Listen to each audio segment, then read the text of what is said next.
அஸ்ஸலாமு அலைக்கும் வரஹ்மத்துல்லாஹி வபரகாத்து.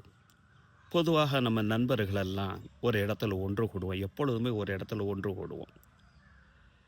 அவ்வாறு ஒன்று கூடக்கூடிய அந்த நேரங்கள்ல நம்மள்ல ஒரு நபர் மட்டும் வராவிட்டா, நம்மள்ல வரக்கூடிய ஒவ்வொரு நபர்களுமே ஏன்பா அவன் வரல?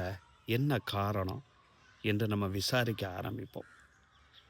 இதே நேரத்தில மறுநாளும் வரலன்னு சொன்னா, ஏன் ஏதோ உடம்பு எதுவும் சரியில்லையா? இப்ப நேரா போய் நம்ம விசாரிச்சுட்டு வருவோமா? என்றெல்லாம் அக்கறையோட நம்ம என்ன செய்வோம், அன்றாடம் பார்க்கக்கூடிய ஒரு நபர 1 நாளோ, 2 நாளோ பார்க்கவில்லை என்று சொன்னா, நம்ம காணா போனவர தேடுவது போல அவரையும் நம்ம தேடுவோம். இந்த பழக்கவழக்கத்த நபி ஸல்லல்லாஹு அலைஹி வஸல்லம் அவர்கள் ஒரு செயலுக்காண்டி வச்சிருந்தாங்க. அது என்ன செயல்ன்னு சொன்னா, ஒரு நபர் தொடர்ந்து பள்ளிவாசலுக்கு தொழுக வருகிறார். திடீரென்று 1 வக்து, 2 வக்துக்கு வரல. அந்த ஒரு நாள் முழுவதும் வராவிட்டா மறுநாள் ரசூலுல்லாஹ் கேட்பாங்க. இந்த தோழர காணோமே, சுபுகுக்கும் காணோம், லுஹருக்கும் காணோம். என்ன விவரம்? எதுவும் உடம்பு எதுவும் சரியில்லையோ? என்று கேட்பாங்க.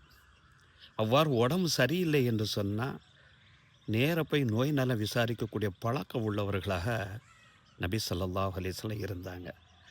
அதற்குண்டான காரணம் என்ன என கேட்கக்கூடிய நேரத்தில, நபி தோழர் அபூ ஹுரைரா ரலியல்லாஹு அன்ஹு அவர்கள் ஒரு ஹதீஸ் அறிவிப்பாங்க.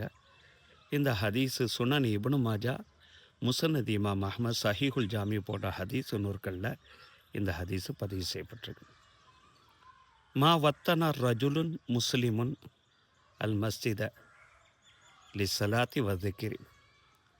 தொழுகைக்காக வேண்டியோ, அல்லாஹ்வை நினைவு கூறுவதற்காக வேண்டியோ, தொடர்ந்து பள்ளிவாசலுக்கு வந்து போகுவதை வழமையாக வைத்திருக்கக்கூடிய ஒரு நபர் வரவில்லை என்று சொன்னா, தபஷ்பஷல்லாஹு லஹு. அல்லாஹு தஆலா அந்த மனிதரை தேட ஆரம்பிக்கிறான். விசாரிக்க ஆரம்பிக்கிறான் மலக்குகள்ட்ட. எப்படி காணா போன ஒரு நபரை நம்ம நண்பர்கள் ஒன்று கூடக்கூடிய இடத்துல, அவர காணவில்லை என்று சொன்னா எப்படி விசாரிக்கிறோமோ, அதுபோன்றுண்டான அந்த விசாரணைய மலக்குமார்கள்ட்ட ஏன் இந்த அடியார் வரல? ஏன் இந்த அடியார் வரல என்று மலக்குமார்களிடம் அல்லாஹு தஆலா விசாரிப்பான். எதுவரை என்று சொன்னா, அந்த மனிதன் திரும்ப பள்ளி வாசலுக்கு வர்ற வரை இறைவன் விசாரிக்கக்கூடியவனாக இருக்கிறான் என்று நபி ஸல்லல்லாஹு அலைஹி வஸல்லம் அவங்க சொல்றாங்க. அந்த பழக்கத்த தான் நபி ஸல்லல்லாஹு அலைஹி வஸல்லம் அவர்கள் பள்ளிவாசலுக்கு தோழர்கள் யாராவது வரவில்லை என்ற தொடர்ந்து வரக்கூடிய நபர் வரலன்னு சொன்னார், விசாரிக்கக்கூடிய பழக்கம் உள்ளவர்களாக இருந்தார்கள். இதுவும் ஒரு சுன்னத். இதை கடைபிடிப்போம் இன்ஷா அல்லாஹ். அதற்குண்டான பாக்கியத்தை அல்லாஹ் தருவான்.